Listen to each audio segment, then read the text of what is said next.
જે આ તળ ભાતીગળના વિમોચન પ્રસંગની અંદર હું ઉપસ્થિત સાહિત્યકાર મિત્રો, પારિવારિક સભ્યો અને અન્ય સામાજિક કાર્યકર મિત્રો અહીં ઉપસ્થિત છે એનું સાહિલભાઈ વતી અને શરૂઆત પબ્લિકેશન વતી સ્વાગત કરું છું.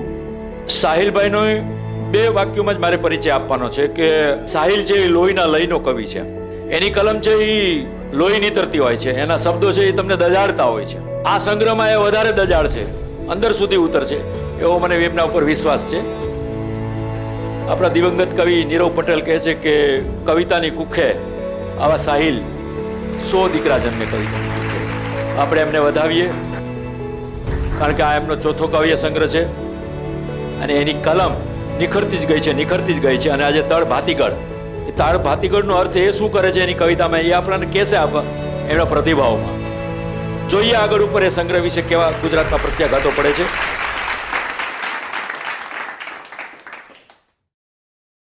રિસ્પેક્ટેડ કવિ સાહિલ પરમાર, ડૉક્ટર સ્વરૂપબેન ધ્રુવ, ડૉક્ટર મોહન પરમાર, ડૉક્ટર સ્વાતિ જોશી, મનીષી જાની અને કૌશિક પરમાર. આજના કાર્યક્રમના સંચાલક નિલેશ કાથડ તથા હોલમાં ઉપસ્થિત દરેક મિત્રોને મારા જય ભીમ. ગુજરાત દલિત સાહિત્ય ફક્ત આસ્વાદ માટેનું માધ્યમ નથી, પરંતુ સાહિત્ય સમાજમાં આધુનિક, આર્થિક, સાંસ્કૃતિક અસમાનતાના ભોગ બનેલાને વાંચા આપવા માટેનું સર્જન કરવામાં આવ્યું છે, જે મુખ્ય ધારાના સાહિત્ય કરતાં તદ્દન અલગ વંચિતોનું સાહિત્ય છે. અને આ ગુજરાતમાં દલિત સાહિત્ય દ્વારા એક દલિત આંદોલનને વેગ મળેલો છે. હવે કેવી રીતે વેગ મળેલો છે આપણે બધા આના સાક્ષી છીએ. 1985માં જે અનામતના આંદોલનથી લઈને ઉનાના આંદોલન સુધી આપણે જોઈએ તો એની અંદર જોશ અને જુસ્સો આપણને આ કાવ્યો દ્વારા મળ્યો છે. અને સાહિલ પરમારની વાત કરીએ તો ઘણી બધી વાત ઓલરેડી થઈ ચૂકી છે એમના કાવ્યો સંગ્રહ વિશે. એમની 2-3 કવિતાઓની વાત કરીએ તો રોટલાની મંડાઈ મોકાણ, તાણવા માટે નહીં આવવાના, મિલ છૂટ્યાની વેળા જેવી અનેક કવિતાઓ જનસામાન્ય સુધી પહોંચીને અમર થઈ ગઈ છે. હવે આ કાવ્ય સંગ્રહ તળ ભાતીગળ લઈને આવ્યા છે. આ કાવ્ય સંગ્રહની અંદર 97 કાવ્યો છે, જે સમગ્ર ઉપેક્ષિત સમુદાયના સંઘર્ષ, અન્યાય, પીડા, પ્રતિકારનો વિમર્શ આખો ઊભો કરે છે. જેમાં દલિત વિરુદ્ધના અત્યાચારો, જાતિ, ધર્મ અને ભેદભાવ વિશે, સામાજિક, કર્મશીલ અને કોરોનાની મહામારી વિશે, બાળકો, મહિલાઓ, આદિવાસી, શ્રમિકો વિશેની મુખ્ય કાવ્યો છે. આ સિવાય રોહિત વેમુલા, ગૌરી લંકેશ, ફાધર સ્ટેન સ્વામી, આનંદ તેલતુંબડે, સુધા ભારદ્વાજ, રમેશચંદ્ર પરમાર, જયેશ સોલંકી તથા બુદ્ધ, આંબેડકર, ગાંધીજી વિશેની એક નવી દિશા પૂરી પાડે છે. આ જે કાવ્ય સંગ્રહ છે એને મેં 5 ભાગમાં અલગ રીતે વિભાજન કર્યું છે. સૌથી પહેલો વિભાગ છે એમાં જે સાહિલ પરમારનો કવિતાનો અભિગમ શું રહ્યો છે, અભિગમ અને કવિતા વિશે છે. બીજો જે ભાગ છે એની અંદર દલિત અત્યાચારની જે કવિતાઓ છે, એમાં થાનગઢનો બનાવ જે બન્યો છે, ઉના છે, રોહિત વેમુલા છે અને એ સિવાયના અલગ અલગ જે બનાવ બન્યા છે એના વિશે છે. ત્રીજા વિભાગની અંદર જાતિ અને ધર્મ આધારિત જે ભેદભાવો થાય છે, પેટા જ્ઞાતિના પ્રશ્નો છે, ધર્મ ઉપર લખાયેલી કવિતાઓ વિશે વાત કરવામાં આવશે. ચોથા વિભાગની અંદર ઉપેક્ષિત સમુદાય અને મહિલાઓ વિશે, આદિવાસી વિશે, શ્રમિકો વિશે, સફાઈ કામદારો વિશેની વાત છે. અને 5મા વિભાગની અંદર જે પ્રતિકાર અને આદર્શ સમાજની જે કલ્પના છે, આઝાદીની વાત છે, સમાનતાની વાત છે, બુદ્ધની વાત છે, આદર્શ સમાજની વાત છે, એના વિશે વાત કરવામાં આવશે. જે સાહિલ પરમારનો જે કાવ્ય સંગ્રહ છે તળ ભાતીગળ, ગુજરાતી સાહિત્યમાં એક આધુનિક અવાજ તરીકે એક બહાર આવ્યો છે. આ જે શીર્ષક છે તળ ભાતીગળ, એટલે કે તળિયાના વૈવિધ્યતાપૂર્ણ દુનિયા, તળિયાનો સમાજ એટલે કે ઉપેક્ષિત સમુદાયના રોજબરોજના અનુભવો, વ્યથા, વેદનાના પ્રતિકાર તરીકે દર્શાવવામાં આવે છે. એમના જે પ્રસ્તાવ એમને પાક કથનની અંદર કવિ કહે છે, મારી વફાદારી તળિયાના ભાતીગળ લોક સાથે છે.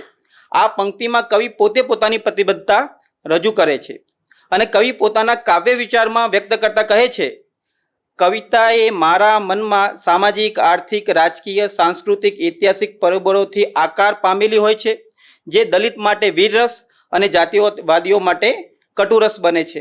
અહીં કવિતા માત્ર કલાત્મક અભિવ્યક્તિ ન ગણતા એ સામાજિક પરિવર્તનનું સાધન માને છે. અને આગળ કહે છે કે હું ખાતર કલામાં નહીં પણ માણસ ખાતર કલામાં માનું છું. આ વિચાર પ્રતિબદ્ધ કલાના સિદ્ધાંત સાથે જોડાયેલો છે, જ્યારે કલા એ જીવન અને માનવતા માટે ઉપયોગી બને છે. કવિ પોતાને શ્રમણ સંસ્કૃતિના કવિ કહે છે, એટલે કે શ્રમ, પરિશ્રમ, માનવતાના મૂલ્યો સાથે જોડાયેલી સંસ્કૃતિના વારસદાર છે. આ કાવ્ય સંગ્રહ છે એનો મુખ્ય ઉદ્દેશ્ય શું છે? તો એમને કવિ કહે છે કે મારું મિશન લોક જાગૃતિ, લોક શિક્ષણ અને માર્ગદર્શન માટેનું છે. ભારતમાંથી જાતિ જવી જોઈએ એ મહાન કાર્યમાં મારું અલ્પતમ લેખન એ અલ્પતમ પ્રદાન છે. આ સંઘર્ષશીલ દલિત ચેતનાના હિમાયતી તરીકે પ્રસ્થાપિત થાય છે. તેમની કવિતા વિશે જોઈએ તો જે સાક્ષાત્કાર નામની કવિતા છે, સાક્ષાત્કાર કવિતામાં જે દલિત અને લલિત સાહિત્ય વચ્ચેનો ભેદનો એમને સાક્ષાત્કાર કરાવે છે અને લખે છે કે તે લખે છે સ્તનપૂર્વક અને હું લખું છું મનપૂર્વક. આગળ કવિ કહે છે ને હું લખું છું એ શબ્દોમાં જગતભરનું ધિક્કારનું કૌતવ્ય છે. એટલે કે ક્રાંતિકારી અને વિદ્રોહી ચહેરો કવિનો બહાર આવે છે અને વિશ્વમાં જે વ્યાપ્ત અન્યાય અને શોષણનો ધિક્કાર કરવાનું એ સાહસ રાખે છે. એમની બીજી કવિતા વિશે વાત કરીએ તો વેદનાઓ એકધારી કવિતામાં ઉપેક્ષિત સમુદાયની વેદનાઓ, અવિરત ચાલતી જે વેદનાઓ છે એનો કાવ્યાત્મક રીતે પ્રતિબિંબિત પાડે છે અને કવિ કહે છે વેદનાઓ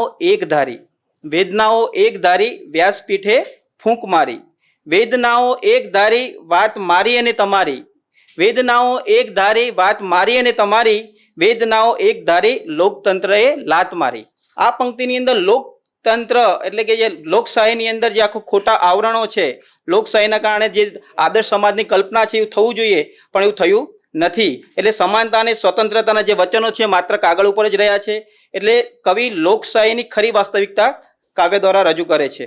અન્ય કવિતાની અંદર કવિ જાતિવાદી ઐતિહાસિક મૂળને ઓળખે છે અને કાસ્ટિસ્ટોફિલી જેવી ઉપમા દ્વારા સમાજનો મનોભાવ વ્યક્ત કરે છે અને કહે છે મારા દેશમાં 5000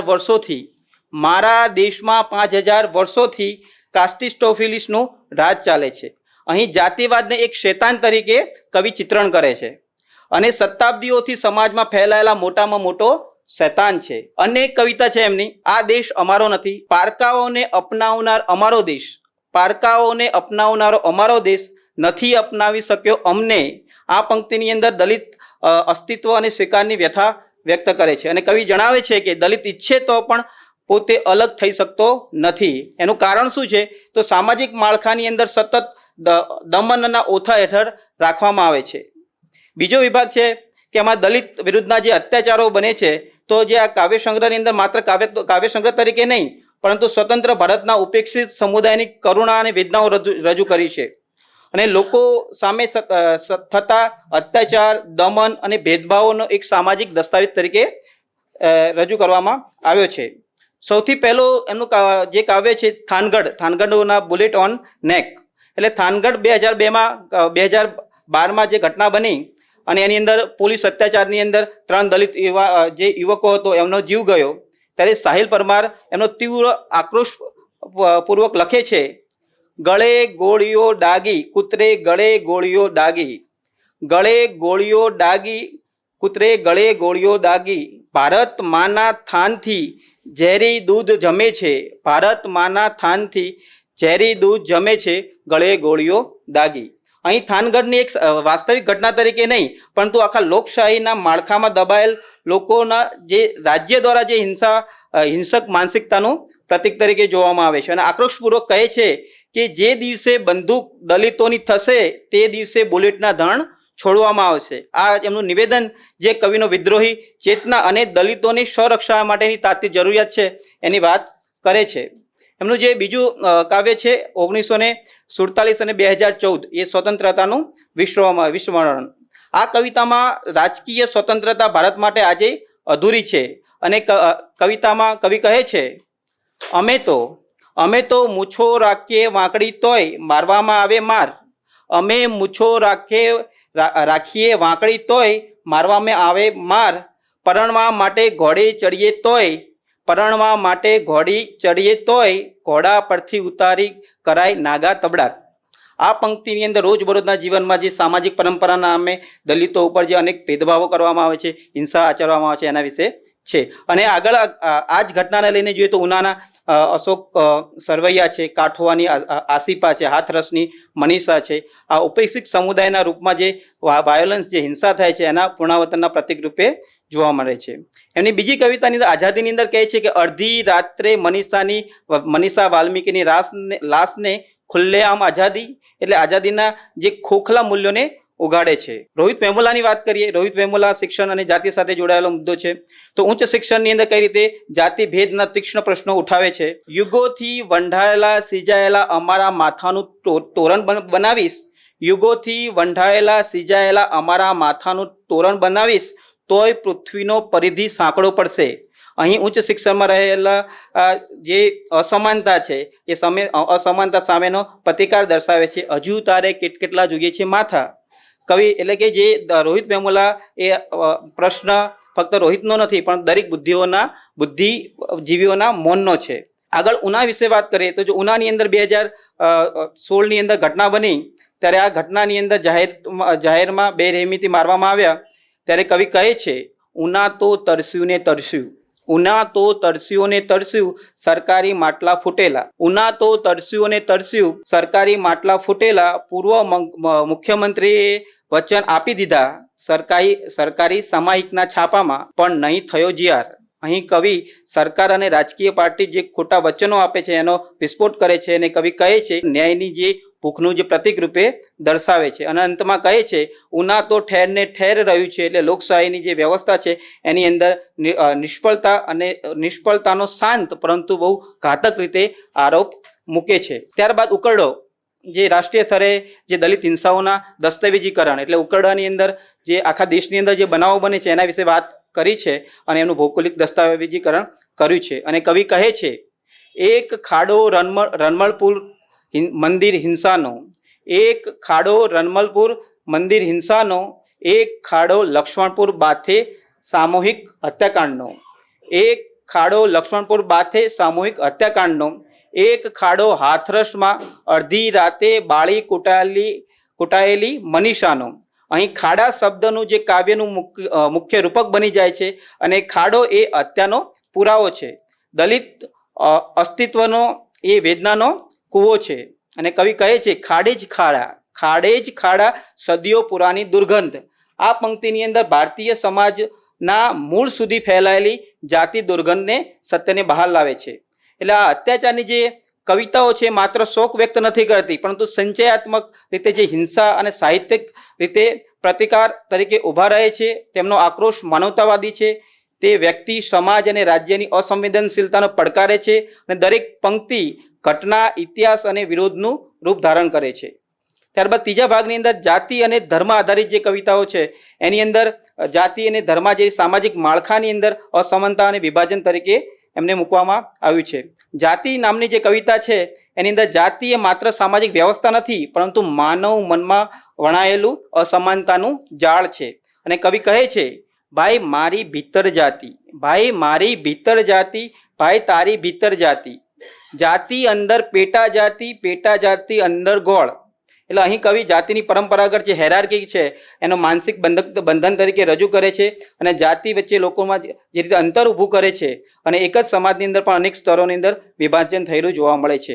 અને આગળ કવિ કહે છે જાતિ જીવવા પણ ના દેતી, જાતિ જંપવા પણ ના દેતી. એટલે આ પંક્તિમાં જાતિવાદ દ્વારા કેવા માનવ સ્વતંત્રતાને નષ્ટ કરે છે અને ભાવાત્મક ચિતાર રજૂ કરે છે. ભારતીય સમાજમાં સદીઓથી જે ગુલામીનો ભોગ બનેલા લોકો જોવા મળે છે.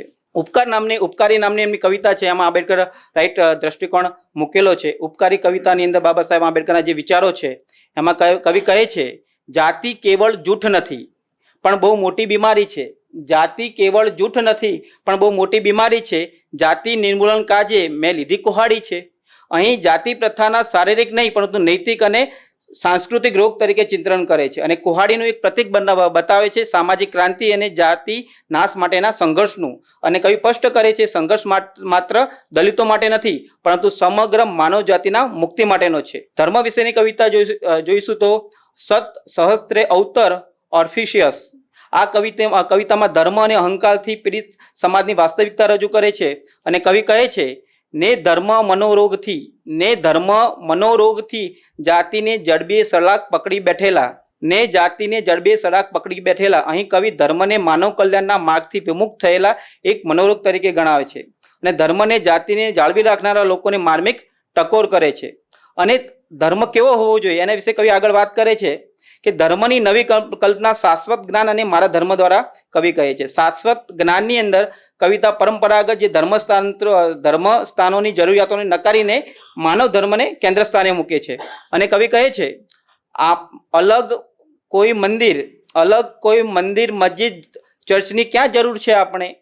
અલગ મંદિર મસ્જિદ ચર્ચની ક્યાં જરૂર છે આપણે બનાવવા ચાહીએ છીએ આખા વિશ્વને ન્યાયી મંદિર.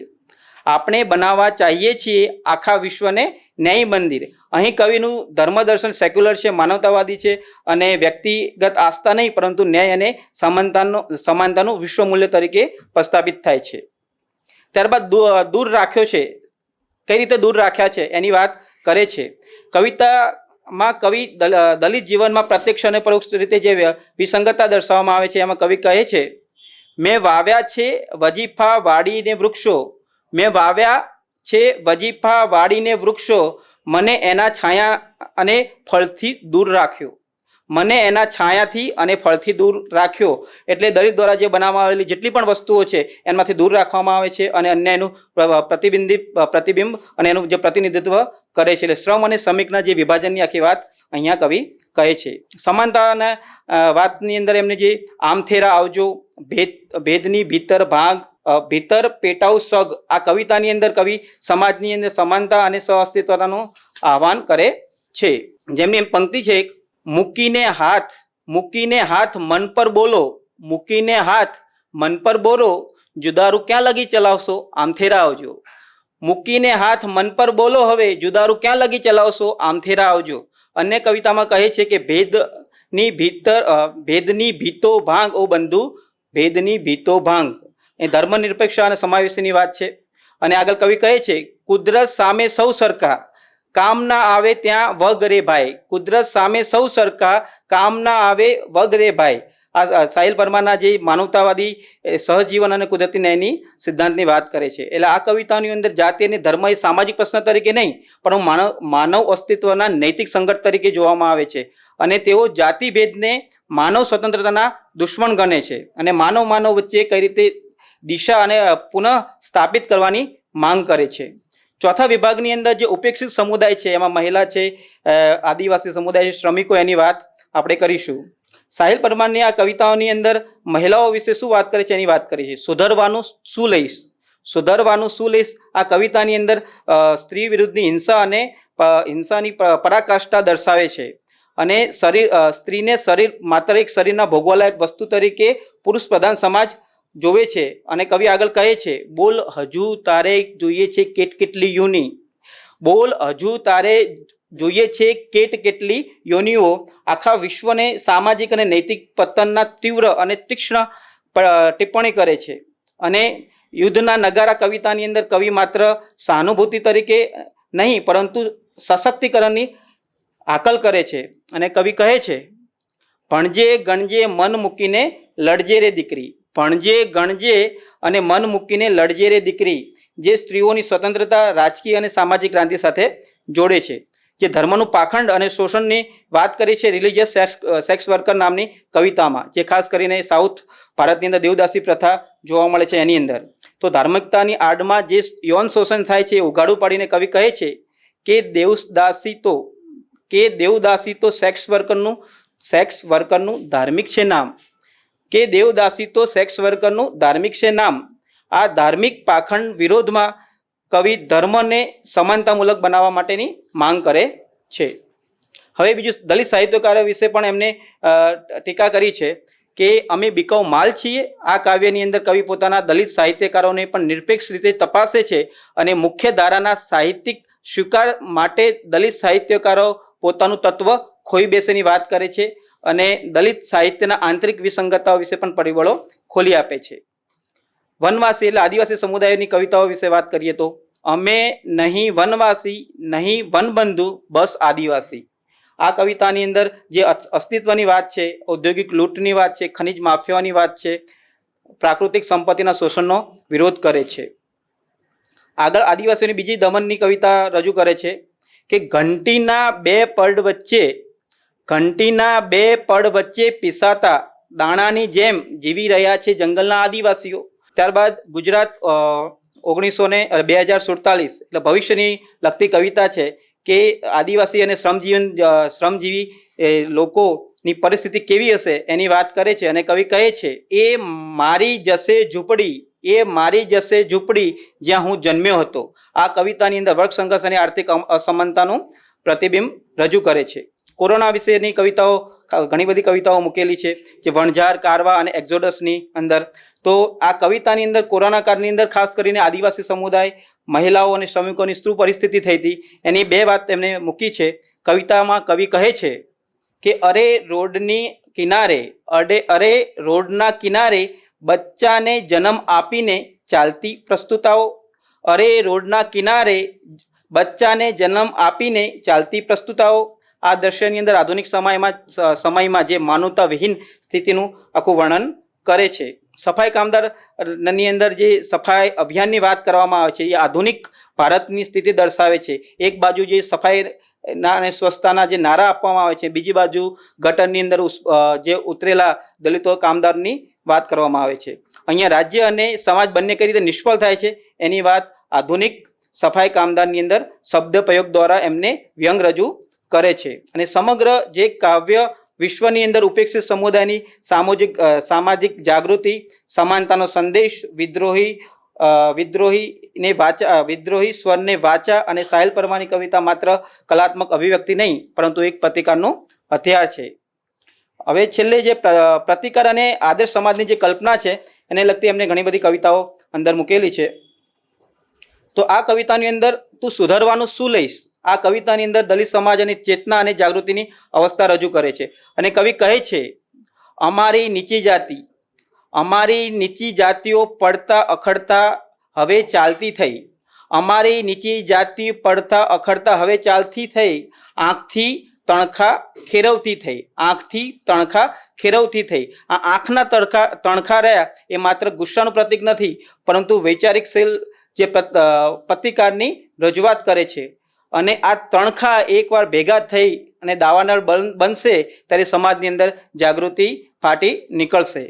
વિચારોની આઝાદી અને ધાર્મિક અંધશ્રદ્ધાના વિરોધ વિશે કવિતા ભારતમાં આઝાદી વિશે ગૌરી લંકેશના જે શહાદતના પ્રતિક રૂપે ફાસિસ્ટ જે આખો ચહેરો છે એને સામે મૂકે છે. અને કવિ કહે છે અંધશ્રદ્ધામાંથી આઝાદી, ઊંચ નીચમાંથી આઝાદી, ગરીબ અને અમીરમાંથી આઝાદી, ઊંડી ખાઈમાંથી આઝાદી.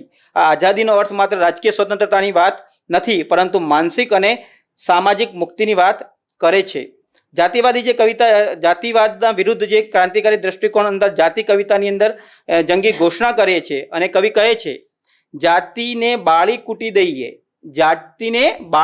દઈએ, જાતિને ઊંડી ધરબી દઈએ. અહીંયા ઉગ્ર પ્રતિથી દલિત સાહિત્યના મૂળ સિદ્ધાંતો સાથે સંકળાયેલું છે અને વિરોધ અને નિર્માણ બંને એક સાથે ચાલે છે. આદર્શ સમાજની કલ્પનામાં રચીએ નવો સમાજ નામની કવિતા એમને લઈને આવ્યા છે. એમાં કવિની સમાનતા, સહઅસ્તિત્વ અને લોક ભાગીદારીના મૂલ્યો વિશે નવા સમાજની કલ્પનાની વાત કરે છે. અને કવિ કહે છે ઊંચ નીચના ભેદ ફગાવી એકપણાની જ્યોત જગાવીએ, રચીએ નવો સમાજ. ઊંચ નીચના ભેદ ફગાવી એકપણાની જ્યોત જગાવીએ, રચીએ નવો સમાજ. અહીંયા ડૉક્ટર બાબા સાહેબ આંબેડકરના સમાનતાવાદ અને બુદ્ધના મધ્યમ માર્ગના સિદ્ધાંતનો ઊંડો સંબંધ ધરાવે છે. માનવતાના મૂલ્યોનો જે સંદેશ માટે બીજી એક કવિતા છે શું નથી ઊંચ વર્ણના ભેજામાં. અહીંયા કવિ પ્રતિકાત્મક રીતે બે બકરાના ઘટનાને રજૂ કરે છે અને સમજાવે છે. અને કવિ કહે છે કમજોર બકરાને થઈ જવા દે પસાર એ બંધુતા માણસ બનવા માટે જરૂરી છે. આ કવિતાની અંદર માનવ સંબંધો, સહસંબંધ, સહાનુભૂતિ અને કરુણાનો આદર્શ રજૂ કરે છે. બુદ્ધની પ્રેરણા અને બુદ્ધનો મુક્તિના માર્ગ વિશે પણ એમને કવિતાઓ લખી છે. તે જ કિરણ બનીએ આ કવિતાની અંદર બુદ્ધના વિચારોની નવી પેઢીના માર્ગદર્શક તરીકે કહે છે. અને કવિ કહે છે તું તારો દીવો થા, તું તારો દીવો થા, અમે તેજ કિરણ બનીને જીવીશું. અહીં આમાં આત્મજાગૃતિ અને સામૂહિક પ્રકાશની કલ્પના કરે છે. અંધકારમય સમયમાં આશા, ધૈર્ય અને વિચારનું દીપ પ્રગટાવવાનું કવિ વચન આપે છે. છેલ્લે આદર્શ અને માનવતાવાદી જે કવિતા છે એમાં ગામની એ કવિતા એમને લખી છે. ગામ એટલે ગુજરાતના ગામોમાં જીવંત જાતિવાદી ભેદભાવની નિંદા કરે છે અને એમાં કવિ કહે છે, શોધી લાવજો એવું એક ગામ, શોધી લાવજો એવું એક ગામ જ્યાં અલગ અલગ જાતિના લોકો એક વાસમાં રહેતા હોય. આ માત્ર સવાલ નથી પરંતુ સમાનતા અને માનવ એકતાનો આદર્શ ઉદાહરણ છે કે કઈ રીતે આજે પણ ગામડાઓની અંદર વિભાજન જોવા મળે છે. એટલે આ પ્રતિકાર ક્રોધ નથી, જાગૃતિ, પરંતુ એ જાગૃતિ જે અંધકાર સામે દીપની વાત છે, આદર્શ સમાજની વાત છે અને જાતિ વર્ગથી મુક્તિ અને માનવતાની વાત કરવામાં આવી છે. અને છેલ્લે આ અંતની અંદર જે આખો કાવ્ય સંગ્રહ છે એ કાવ્ય સંગ્રહની અંદર માત્ર એ કાવ્ય સંગ્રહ નથી પરંતુ દલિત જીવનના અનુભવો, વેદનાઓ, વિદ્રોહનો આખો એક દસ્તાવેજ છે. કવિ સાહિલ પરમાર પોતાના શબ્દો તળિયાના લોકોની અસહ્ય વેદનાઓને માનવતા દ્રષ્ટિકોણથી રજૂ કરે છે. તેમનો અવાજ ક્યારેક ક્રોધિત હોય છે, ક્યારેક કરુણાભર્યો હોય છે અને દરેક જગ્યાએ માનવતાના હિતમાં ઉભેલા જોવા મળે છે. આગળ એમને જે તળભાતીગળની અંદર જાતિ ધર્મ આધારિત વિભાજનને નકારતા એમને માનવ સમાજ અને ન્યાય માટેનો સાહિત્યિક સંઘર્ષ રૂપે કાવ્ય સંગ્રહ આ બની રહેશે. આ કાવ્ય સંગ્રહની અંદર ગુજરાતી કાવ્ય ધારામાં એક મહત્વપૂર્ણ સ્થાન ધરાવતો થશે કારણ કે કલા અને સંઘર્ષ બંને એકસાથે આગળ ધપાવવાનો પ્રયત્ન કરવામાં આવ્યો છે. સમાજમાં સમાનતા, સમતા, બંધુતાના મૂલ્યોને ઉજાગર કરવામાં આવશે અને ઉપેક્ષિત સમુદાયના સામૂહિક પ્રતિકારની ક્ષમતા ઊભી થશે જે શોષણભરી વ્યવસ્થાને પડકારીને સમતાવાદી સમાજની કલ્પના કરતો થશે.